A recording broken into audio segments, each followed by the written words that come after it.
কি? প্রতি বছর চৈত্র মাসের শুক্লা পক্ষের নবমী তিথি সেখানে রাম জন্মোৎসব পালিত হয়। আপনি জানেন, আমি জানি, আজ চৈত্র নবরাত্রির শেষ দিন।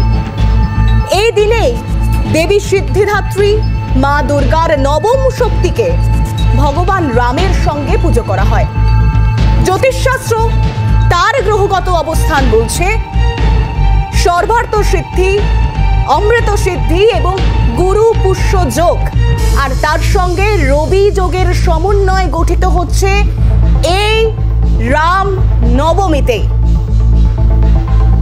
আর এখান থেকেই আমরা নজর রাখবার চেষ্টা করব এই যে রবি যোগের সমন্বয়ের কথা বললাম, এই রবি যোগের সমন্বয়, রবির ললাট, রবির কিরণ এসে ছুটছে রাম ললাট।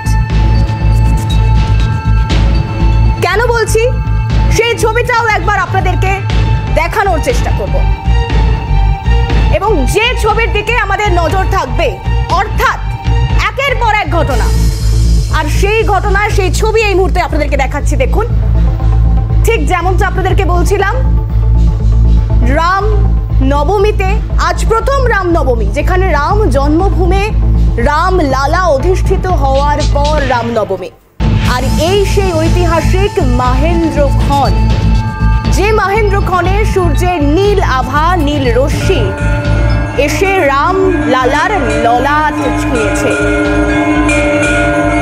ঐতিহাসিক মাহেন্দ্র খনের সেই ছবি দিয়ে আজকের 5টার পাঁচ শুরু করছি, এবং এই সেই ছবি, প্রচুর সংখ্যক ভক্তের সমাগম, প্রচুর সংখ্যক মানুষের আশা, প্রচুর সংখ্যক মানুষের ভালোবাসা, রাম আবেগ।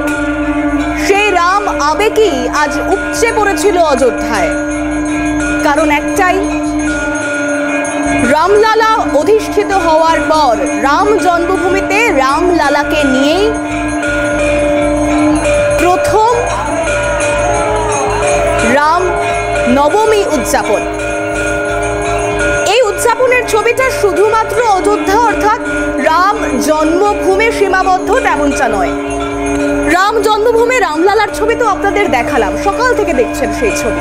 আজকের বিশেষ দিন, বিশেষ ছবি একদম মিস করাই যায় না। আর এই ছবির পর এই বাংলার ছবিগুলো একবার আপনাদেরকে দেখানোর চেষ্টা করব, কারণ এ বাংলাতেও রাম নবমী উদযাপন হয়েছে। এ বাংলার উত্তর থেকে দক্ষিণ, পূর্ব থেকে পশ্চিম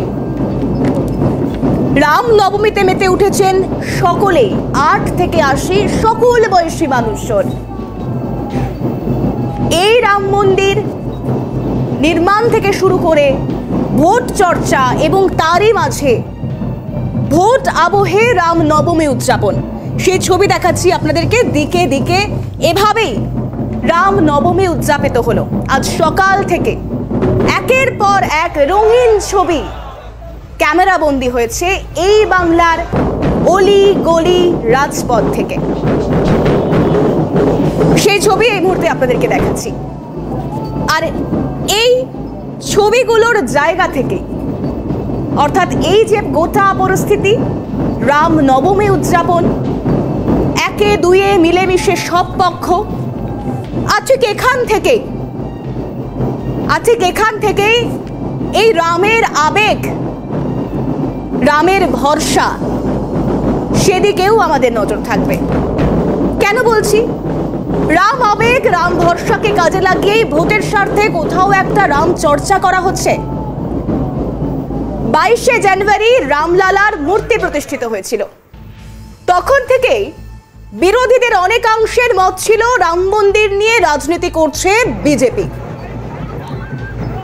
কিন্তু আজ রামনবমীর ছবি বদলে গেল। যার ছবি দেখাচ্ছি এই মুহূর্তে দেখুন, তিনি দীপক অধিকারী, তৃণমূল কংগ্রেসের তারকা প্রার্থী, কেন্দ্র ঘাটাল লোকসভা। তিনিও কিনা মেটে সিঁদুর আর গেরুয়া চাদরে পথে নামলেন। এই ছবি নয়, শতাব্দী রায় বীরভূমের ছবিটা দেখাচ্ছি। একইভাবে আজ রামনবমীতে পথে নেমেছেন তিনিও যে তৃণমূল একাধারে রামলালার প্রতিষ্ঠা অধিষ্ঠান তার আমন্ত্রণকে ফুৎকারে উড়িয়ে দিয়েছিল রাজনীতি হচ্ছে বলে, সেই তৃণমূল রাম নবমীতে রাজপথ আলো করছেন। হাওড়ার ছবিটা দেখায় প্রসূন বন্দ্যোপাধ্যায়, তার সমর্থনে ছিলেন সায়নী ঘোষ। রঙিন ছবি, নানান সাজ পোশাক। আজকের দিনে রামনবমীর ট্রেন্ড, সাজের যে ট্রেন্ড, রামনবমীর শোভাযাত্রার যে ট্রেন্ড, সেই ট্রেন্ড কিন্তু একদম অক্ষুণ্ণ রেখেছে তৃণমূল কংগ্রেসও। এরপর একে একে বক্তব্যগুলো আপনাদেরকে শোনানোর চেষ্টা করি। তার আগে ছবি দেখাই আপনাদের।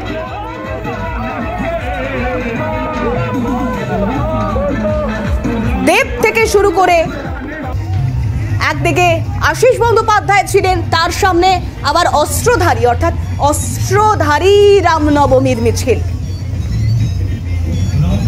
ডেপুটি স্পিকারের সামনেই অস্ত্র নিয়ে মিছিল, সেই ছবিও ক্যামেরাবন্দি হয়েছে।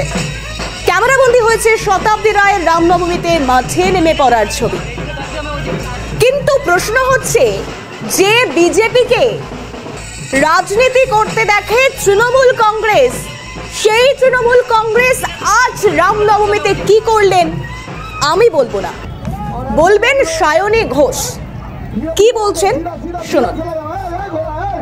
বিজেপি মনে করে যে শ্রীরামের নামে শুধুমাত্র বিজেপির অধিকার আছে। বিজেপি 365 দিন রামের নামে রাজনীতি করে, রামের নাম করে ভোট চায়। তৃণমূল কংগ্রেসকে অন্তত ঈশ্বরের নাম করে ভোট চাইতে হয় না। উন্নয়ন করে মমতা বন্দ্যোপাধ্যায়, মানুষ আশীর্বাদ করে। আজকে শ্রীরামের আবির্ভাবের দিন, ওনার পায়ে, ওনার চরণ যুগলে আমাদের ভক্তি, শ্রদ্ধা, আমাদের প্রণাম।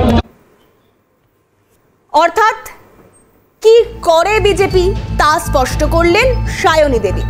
কিন্তু তার দলের অন্যান্য সৈনিক যারা রয়েছেন তারা ঠিক কি করলেন, এই যেমন ধরুন তারকা প্রার্থীরা। হ্যাঁ, দেবের কথা বলছি, শতাব্দীর কথা বলছি। কি বললেন তারা শোনাই একবার, শুনুন। পিতৃদেবের, রাম কারুর পিতৃদেবের নয় না, তো রাম সবার। যা বাধ্য হলো, কিচ্ছের বাধ্যতা। আমি আমার ভগবানকে যদি পুজো করি, আমি যদি কোনো ঠাকুরকে মানি, বাধ্যবাধকতা কিন্তু সবাই নিজেদের ভালোবাসে। একদিকে বিজেপি একই ধরনের করা হচ্ছে,